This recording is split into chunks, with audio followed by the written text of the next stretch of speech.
सब परेशान हो रहे हैं अवेंजर्स डूम्सडे के लिए कि रूसो ब्रदर्स आखिर कैसे यूज करेंगे डॉक्टर डूम को, उसके आतंक के लेवल को जस्टिफाई दे पाएंगे या नहीं। बट मैं डॉक्टर डूम के लिए ज्यादा टेंशन में हूँ नहीं, क्योंकि I believe in Russo brothers. But मैं टेंशन में हूँ सेंट्री के लिए। वो कैरेक्टर जो थोर जितना पावरफुल है, जिसे सुपरमैन ऑफ मार्वल कहा जाता है, वो डेब्यू कर रहा है मार्वल सिनेमैटिक यूनिवर्स में। तो क्या मार्वल इसके हाइप को जस्टिस दे पाएगा? और उसी का जवाब देने के लिए मार्वल ने लॉन्च किया एक ट्रेलर एब्सोल्यूट सिनेमा, जहां वो बता रहे हैं कि यस, हमारे पास ऐसे लोग हैं जो इसे जस्टिस दे पाएंगे। क्योंकि सेंट्री का कैरेक्टर काफी कॉम्प्लेक्स है, वो सिर्फ मार्वल का सुपरमैन नहीं है। Paul Jenkins and Jae Lee, creator of Sentry, ने उस कैरेक्टर को इतना कॉम्प्लेक्स स्टोरी लाइन दिया है कि अगर मार्वल इसे एक परफेक्ट वे में पोर्ट्रे करता है तो इससे बेहतर character arc Marvel cinematic universe में शायद ही किसी का होगा। क्योंकि ये भी मून नाइट की तरह एक ट्रिपल पर्सनालिटी कैरेक्टर है। अ नॉर्मल ह्यूमन बॉब, एक सुपर हीरो सेंट्री एंड एक devious villain Void. And I think इस मूवी में बॉब रेनॉल्ड्स के इनर फाइट को दिखाया जाएगा, just like Moon Knight but in a darker way. क्योंकि मून नाइट के अंदर का इंसान एक सुपर हीरो है, बट यहाँ है वॉइड। पहले जल्दी से जान लेते हैं ये सेंट्री आखिर है कौन। सेंट्री का स्टोरी लाइन 1960 से स्टार्ट होता है, जब बॉब नाम का एक आदमी एक केमिस्ट्री लैब में एक सीरम को पी जाता है, जिससे उसको मिलियन एक्सप्लोडिंग सन्स के पावर्स मिलते हैं। एंड यस, ये मार्वल का सबसे पहला सुपर हीरो है और उसने ऑलमोस्ट सारे सुपर हीरोज के साथ काम किया है, फैंटास्टिक फोर, अवेंजर्स, एक्समैन, सबके साथ। और रीड रिचर्ड्स एंड हल्क उसके दो बेस्ट फ्रेंड्स हैं। बट कई साल बाद बॉब सेंट्री को भूल चुका है। बॉब क्या, पूरी दुनिया ही सेंट्री को भूल चुकी है, despite saving this world hundreds of times। क्यों? क्योंकि उसी की वजह से। क्योंकि बॉब के अंदर दो बींग्स एग्जिस्ट करते हैं, एक तो है सुपर हीरो सेंट्री एंड और एक है void, one of the most powerful villain in Marvel. And उसको रोकने का सिर्फ एक ही तरीका है, जब बॉब और पूरी दुनिया सेंट्री को ही भूल जाए तो सेंट्री के साथ वॉइड भी चला जाएगा। यानी जब तक सेंट्री है तब तक वॉइड है, अगर सेंट्री नहीं तो वॉइड भी नहीं। तो कुछ ऐसा स्टोरी लाइन है इसका। डिटेल में जानने के लिए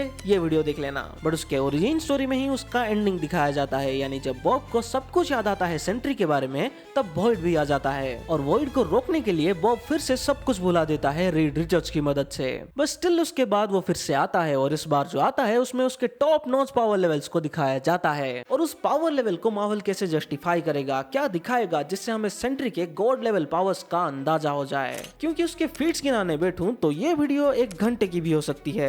तो एक क्विक समरी दे देता हूं आपको। न्यू अवेंजर्स के स्टोरी लाइन में फिर से उसको याद दिलाया जाता है सेंट्री के बारे में और बॉब फिर से सेंट्री बनता है, बट उसके साथ वॉइड भी वापस आता है। सो वो मोस्ट ऑफ द टाइम्स एक अनस्टेबल कैरेक्टर ही रहता है। बट उसके बाद 2 ऐसे इवेंट्स होते हैं जिसमें सेंट्री गॉड मोड में चला जाता है। वर्ल्ड वॉर हल्क के स्टोरी लाइन में जब हल्क पूरे अर्थ को खत्म करने आया था, तब कोई भी उसका सामना नहीं कर पाया, बट सेंट्री एक अकेला सुपर हीरो था जो उसे लड़ सकता था, इसलिए सेंट्री को बुलाया गया और वर्ल्ड वॉर हल्क के साथ उसका एक घमासान फाइट हुआ था। And at the end Sentry ने वर्ल्ड वॉर हल्क को शांत कर ही दिया था। एंड उसके बाद डार्क अवेंजर्स में सेंट्री ने मॉलिक्यूल मैन को मारा था, वही मॉलिक्यूल मैन जिसके पास पावर्स है एवरी नॉन मॉलिक्यूल को कंट्रोल करने का, जिसे बियॉन्डर्स ने भेजा था मल्टीवर्सल इनकर्जन के लिए।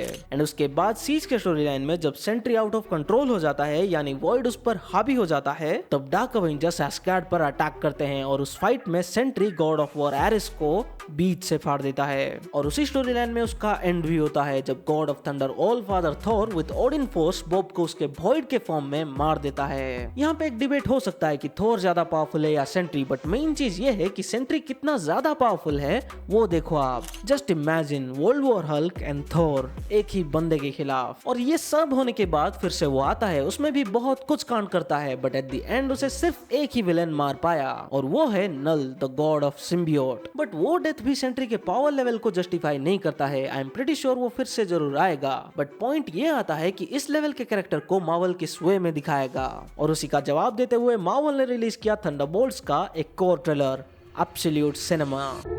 There's something wrong.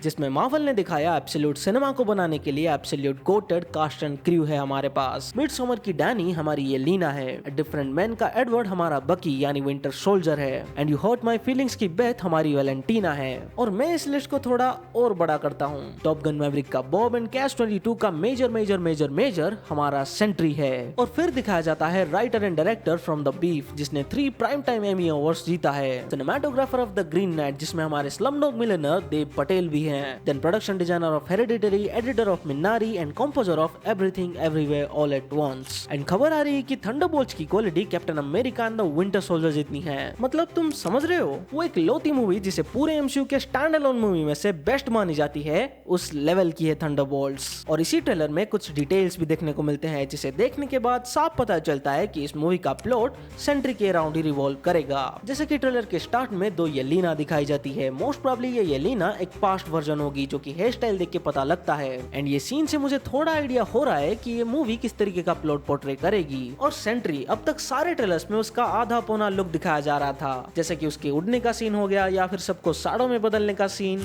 बट इस ट्रेलर में जो दिखाया जा रहा है, यहाँ बैकग्राउंड म्यूजिक के वाइब में मत जाओ, ये काफी डार्क होने वाला है, क्योंकि ये मोस्ट प्रोबेबली बॉब का वही डार्कर साइड होगा, यानी वॉइड, जो शिकार करते हुए दिखाया जा रहा है। एंड मोस्टली इस मूवी में सेंट्री के इसी डार्कर हाफ का एक हल्का सा झलक दिखाया जाएगा, और कैसे उसके ट्रैप में थंडरबोल्ट्स अपने अपने डार्कर पास से लड़ेंगे वो दिखाया जाएगा। मतलब IMDb में थंडरबोल्ट्स मूवी का ये एक समरी है, जिसका मतलब है एंटी हीरोज की एक टीम एक जानलेवा ट्रैप में फंस जाती है, जिससे निकलने के लिए उन्हें एक मिशन को कंप्लीट करना पड़ेगा, जिसमें उन्हें सामना करना पड़ेगा उन्हीं के डार्क पास्ट को, जो कि ऑब्वियसली सेंट्री की वजह से ही होगा। मींस वॉइड की वजह से वो सिचुएशन क्रिएट होगा, क्योंकि इस मूवी का इतना भी बजट नहीं है कि वो वॉइड का फुल पोटेंशियल दिखा दें। एंड ना ही ये मूवी उस एक्सट्रीम लेवल में जाएगी। मोस्टली ये movie political and grounded narrative को ही फॉलो करेगी। बट सेंट्री है इसमें, तो वो ओवर द टॉप वाला झलक भी देखने को मिल सकता है। बट नेक्स्ट वीडियो में मैं डिकोड करने वाला हूँ थंडरबोल्ट्स के सारे टीजर ट्रेलर्स को, जो भी अभी तक ऑफिशियली एंड अनऑफिशियली आ चुका है। सो तब तक के लिए ये बिलीव है कि ये मूवी एब्सोल्यूट सिनेमा बनने लायक तो है, एंड सेंट्री का परफेक्ट वे में यूज हो सकता है। तब तक के लिए see you in the next video.